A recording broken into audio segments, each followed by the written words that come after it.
Whenever we finish a project, we do a lot of soul searching. A lot of reference got kicked around. The Seven Samurai, the Magnificent Seven. We talked very early on about showing off a more human approach to Spartans. We definitely focused on trying to go back to sort of the core of what made Halo CE, the Combat Evolved, the sort of phenomenon that it is. I remember my first time playing Halo, and I was in that first level, and after winding through these technical corridors, fighting aliens, and then I step out into this world, and it just opens up in front of me, and it's beautiful and alien and huge. That was a sort of seminal moment for me, and I think that's part of what we want to capture in Reach. Something that was core to the game at the beginning was that sense of wonder and exploration. We started with a series of events. We basically set out like, okay, from this date on Reach to this date, we built a military campaign. We all had a desire to really flesh out the backstory of what happened prior to Master Chief and Cortana even entering the picture. We knew there were other Spartans, and it just seemed like such a rich area to tell a character-driven story with new characters. We wanted this team to feel like a Delta Force type team that are usually a smaller number. Why are we not seeing explosives residue? This particular team, Noble Team, they've survived by staying together. You're Noble 6, you're a replacement for a Spartan that's died. You're experiencing this story, boots in the mud. We looked at the story of Reach, and it was obviously a more intimate, character-driven story. We really needed the attention to real-world detail, trying to make these characters' faces really feel like believable. We started everything over from scratch, came up with a whole new rig for how we animate faces and also how we approach like texturing them, modeling them, everything, and just put a lot more time. Difference about a couple million polygons.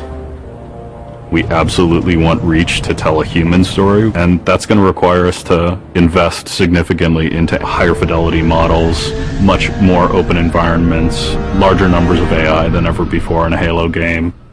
To pull off the vision for what we had for this game, we ended up gutting almost every part of the engine, retooling things to make it run faster, to make it run better, it looked better. We had to throw out all of our technical systems. We had to then throw out the content that went with it because that content didn't represent the new bar we were going for.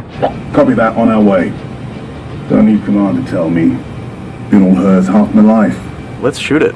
We've got a great team of guys, and they could take motion capture and they could make the poses way more dynamic, way more expressive. Those changes bring out the life, they bring out the style of our characters. We had probably 4 times the amount of polygons to play with this time around, which gave us a lot more freedom and creativity in what we wanted to achieve. When you look at total engineers that are actually putting code that are actually affecting this game, I mean, it's massive, 30 plus guys. It's crazy. When you shoot a rock face, you'll see sparks, rock chips, dust. In Halo 3, we had a maximum of 100 colliding particles. In Halo Reach, we have thousands. We've got much more customizable Spartans than we've ever had in the past. The number of polygons we can draw at one time has skyrocketed. It's changed the way we build things up close as well as out far. This is where Noble Team arrives, and then you're going to work your way down, all the way down these terraces. Big open environments, epic skyboxes. These are things that are quintessential to Halo. Like, we're building a planet that exists 500 years from now. We want to build spaces that you want to explore. We want to put twice as many characters, vehicles, and weapons into that environment. That's going to require massive improvements to the way we handle our artificial intelligence in the game. We now can put so many AI in an encounter that you can put 4 Spartans, the player, 8 Marines against 30-ish Covenant, and that's an actual serious challenge. Bringing the elites back was something that was really a true joy for us because they're such an awesome character to fight. What if the Spartans and the soldiers don't actually understand what the aliens are saying? What's that going to feel like? What if we can get back to having the aliens feel really alien and threatening? these people and this planet and this story deserve something new and different. Just a different underlying sense of tragedy, heroism. We're rebuilding everything from the ground up.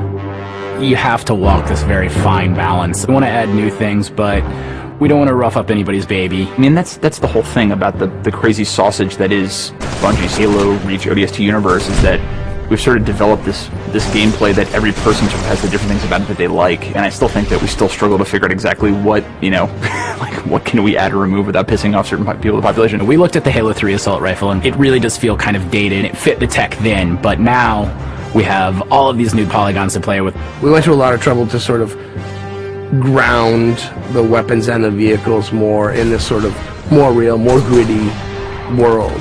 We refined a lot of the weapons to push them into their particular role, and that role is defined a lot by range and the range of combat that you're going to play. For instance, the DMR, which is a sort of medium to long range suppression marksman rifle.